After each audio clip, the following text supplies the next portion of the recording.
Jocelyne's collection, like the filmic collection, the negative, the one that she made on the celluloid, it's a very impressive collection because it's also, and somehow beside what is the content and what the topics she covered, which are the topics of the 70s from the Arab world mainly, which the epicenter of that was Lebanon and the Palestinian existence there and the whole conflict that was happening.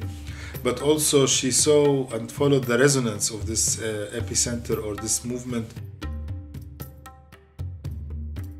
Concernant le projet de numérisation et valorisation des archives de Jocelyne Sable, moi quelque chose qui m'a vraiment touché, c'est l'aspect participatif qui a été développé dans ce projet. Le projet s'est fait avec vraiment très peu de moyens, avec beaucoup d'envie. Il a fallu convaincre énormément de personnes. L'idée était de faire travailler les techniciens du Liban, donc à Beyrouth, techniciens de restauration, ingé son, etc., qui participent en fait à la chaîne de tout ça, afin qu'ils soient fiers en fin de compte de ces images, qu'ils soient fiers de leur histoire.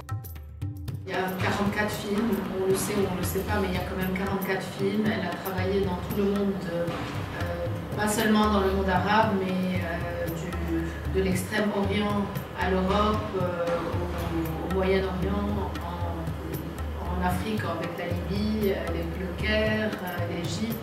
Donc nous on considère quelque part que le patrimoine de Jocelyne, c'est un patrimoine qui fait partie d'une histoire, d'une grande histoire, et que ce serait dommage qu'il disparaisse. En tant que témoignage de toute cette période qui est passée, parce que Jocelyne c'est avant tout une grande documentaliste et c'est aussi une grande cinéaste, donc il y a ces deux aspects qu'il faudrait penser conserver. Je considère que l'œuvre qu'avait fait ma mère durant toute sa vie, elle doit être une sorte de base patrimoniale pour l'ensemble du cinéma libanais, étant donné qu'il y a beaucoup de films et il y a beaucoup de thématiques qui sont débattues à travers toute son œuvre. Et l'idée c'est que à travers la promotion des films qu'on essaye de faire dans le monde, on a envie d'ouvrir la porte aussi à toutes les diverses parties qui pourraient être intéressées pour se servir de ce travail et être partie prenante, parce que ce n'est plus juste Jocelyne Sable qu'on cherche à représenter maintenant, mais plus de porter son œuvre comme un élément global qui sera le patrimoine libanais, le patrimoine cinématographique libanais.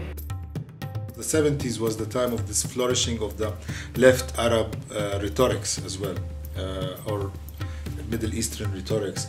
And that like resonated in places like in Egypt, for example. So we see that in the film she made in Egypt. We saw that in the Sahara, her film about the Sahara and the Polisario movement.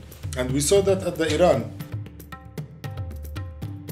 Cette fondation doit pouvoir exister pour pouvoir continuer à d'abord préserver le patrimoine, le diffuser, le digitaliser, mais aussi à réfléchir au Liban, parce que déjà en France il y a des aides, de réfléchir au Liban, est-ce qu'on doit attendre le décès de chacun des cinéastes pour réagir?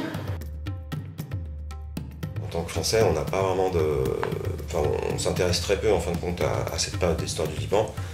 Donc du coup je m'y suis intéressé et j'ai trouvé d'autant plus intéressant la démarche, d'autant plus touchant en fait, parce que ça permet à des gens qui ne sont pas forcément au courant eux aussi de leur propre histoire de la découvrir. Pour le coup, ce genre de projet est vraiment, je pense, bénéfique pour tout le monde, d'une manière patrimoniale, mais aussi d'une manière très humaine. Enfin, moi, ça m'a beaucoup apporté ce genre de projet.